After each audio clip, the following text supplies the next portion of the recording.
127 hours. This story is about Aron who goes for hiking in an isolated place where there was not even a bird to see.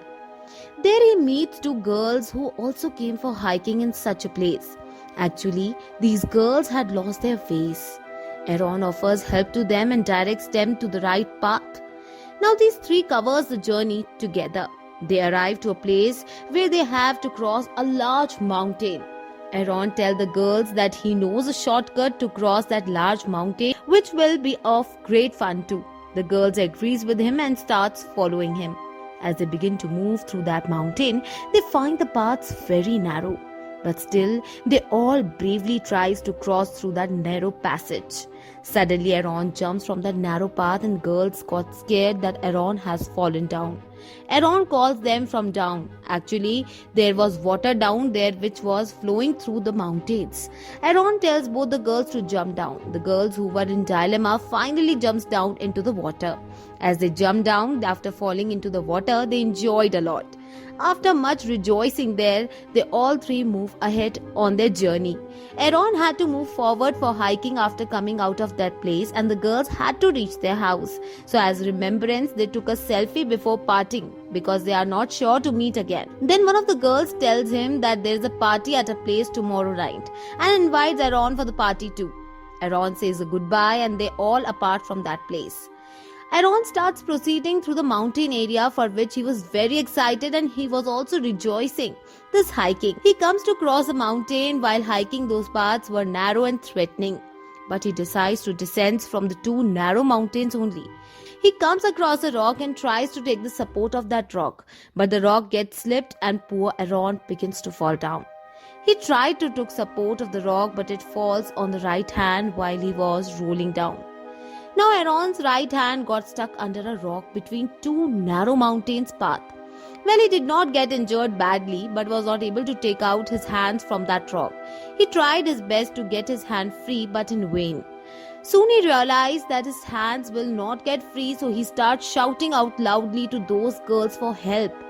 Unfortunately, his voice could not go out of that place since it was a narrow mountain area. Not even a single bird could be seen in the area, so there was no question of any human or animal's presence. Finally, when Aron believed that his hand cannot be freed and cannot come out of that path, he opens his bag and checks all the equipment of hiking which he had in the bag. He brings everything out of his bag to check if any of the equipment can rescue him from that place, because he knew that no one will visit here for several months. Then he takes a knife from his bag and tries to break the rock at the one side with the help of that knife. But the rock was solid and did not break even an inch. Moreover, he was breaking the rock with his left hand since his right hand was under the rock. In spite of this difficulty, Aron did not lose courage and continued trying to break the rock. Meanwhile, his knife slips from his hand and falls down. Now he cannot pick up the knife as it is at some distance from him. Somehow he dragged his knife towards him and able to pick it up. He again begins to cut the rock, but it was of no use. The rock was so solid that the sharpness of the knife had ended completely. Soon night falls and many hours had passed away. Aron was entrapped here. He was not able to understand how he can get rid from there. So forgetting everything, he continues his struggle to free his hand. The next morning, it was 25 hours past that Aron caught here. Then he takes out his camera, turns it on and starts recording in it. He recalls that he have been entrapped here for the last 25 hours and no one knows that he was here because he did not inform anyone before arriving here. Now he starts feeling hungry but had the shortage of the edible things too. In fact, only 400 to 500 ml water was left for drinking. Suddenly he hears someone's voice upside when he was recording all this. Aron gets a hope of coming out, so he begins to shout loudly for help. But again it was useless because there was no one up.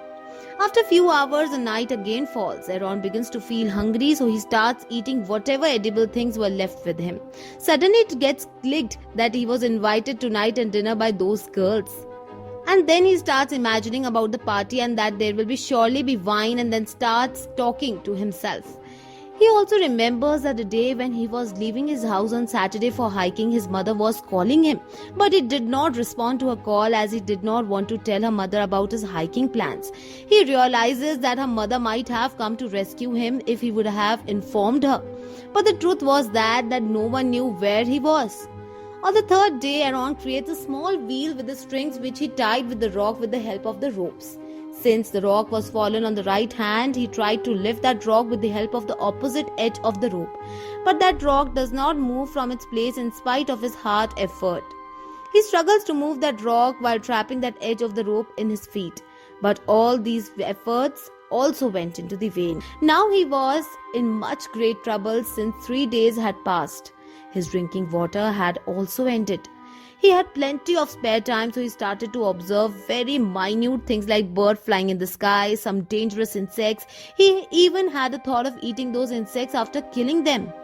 But for that, he had to wait for them to come. Aron would only get 15 minutes of sunbasking in this mountain area because it was a narrow path. Gradually, Aron started getting upset because of the appetite and the hunger. So he decided to remove his hand. He ties his forearm tightly and attempts to dismember his arm with a knife that he had. But the knife was not sharp enough. Not even a thin layer of the skin was able to cut with this knife.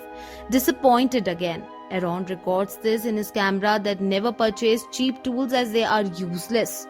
In the way one more day passed, Aron starts remembering his old days as the night falls. He misses his family, closest friends, and many other friends. Suddenly, the sky becomes overcast and a heavy rain starts. He begins to fill his empty water bottle with the rainwater. Now, the rainwater begins to flow in the narrow mountain areas too, where the Aron was stuck. The surface of the water was increasing. Consequently, Aron begins to drown in it. An idea clicked in his mind that the water is denser so that the things will begin to float, and so will the rock. He goes inside the water and tries to lift the rock. As a result, his hand gets free from the rock immediately. He manages to escape and run towards his car. He drives away, getting into his car, but suddenly the fact comes that it was all a dream and he was still entrapped in the mountain area. He begins to shout loudly. So many days had passed entrapped in a narrow mountain where no one was there. So Aron begins to hallucinate. 4 days had passed and now it was his 5th day. So his behavior and mentality starts changing to a great extent. He starts one-sided conversation, commentary, laughs, and also says that if he had received his mother's call and told her that he was going for hiking, she would have rescued him. He even tells that the shop where he had bought the hiking essentials, he did not told him anything else, the shopkeeper would have filed his missing report. Aron starts telling his parents that how much he loved them. Actually, he was recording all this because he had lost all his expectations to get free from that place. With all his strength, once again Aron tries his hand and with the knife tries to dismember his hand. This time he started stabbing on his hand with the front side of the knife into such a depth that it is stuck in his hand bone and his hand begins to bleed. But he could not take any step further. In this way, 1 more day has passed. His condition was getting worse as the 6th day arrived. He was getting weak too. He will die if he does not get free from there. Aron also starts thinking that this rock was waiting for him the whole life to fall on his right hand. He convinces himself that it was his destination. So he writes, "Rest in peace," on that rock. He also writes his name along with the date of birth. In totality, his courage was lost and exhausted. He begins to visualize something when he restores his little consciousness the next day. He glimpses a small baby in his vision who was his future son. He visualizes that he is playing with his son. He becomes sentimental and kind of a power comes within that and he starts pushing his entrapped hand on the opposite side. Doing so, he fractures the bone of his hand. He has also sharpened the knife and now he begins to dismember his hand slowly. In this way, he cuts his hand from his body in such a way that he was able to free himself from his rock on the 6th day. Before departing from this place, he also takes the photo of his hand which was still caught in that rock.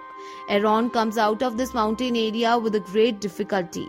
He notices rainwater at some distance and begins to drink a lot of water because he had not eaten anything or drunk water from the last 6 days.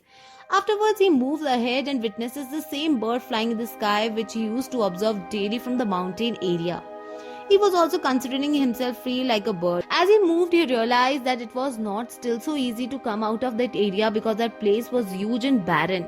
But Aron did not lose his courage. In spite of being in the bitter pain, he started moving. He sees a family who had come there for hiking. He calls them for help. They call the security for his help, and through a helicopter, he was brought to the hospital. Aron was perfectly recovered after this. He visualized images of his child also become reality when he met a girl after 3 years and gets married. Aron's child resembled whom he had visualized. Aron had witnessed nearly death during those 6 days. In spite of this, he did not lose his enthusiasm. He still climbs up the mountain, continues to go for hiking, but for a change, now wherever he visited, he writes the story about the places. The story is based on the real life story. For Aron, being entrapped in those mountain paths for 6 days was really hard. He had written his date of birth and death on the rocks of that place because he was sure that he will never return alive from here. The rock under which Aron's hand was pressed weighed 360 kg. Overall, with so much of difficulty, he did not lose the courage. This was the only cause that he survived for 5 days. On the 6th day, when he was sure that he will not survive, a supernatural power helped him and he visualized his future son, and he got the courage through this, and he finally succeeded to come out of that place. Aron also in his interview gave a statement: if he dismembered his hand before, much blood would have gone and he would have become weak. He could have died too.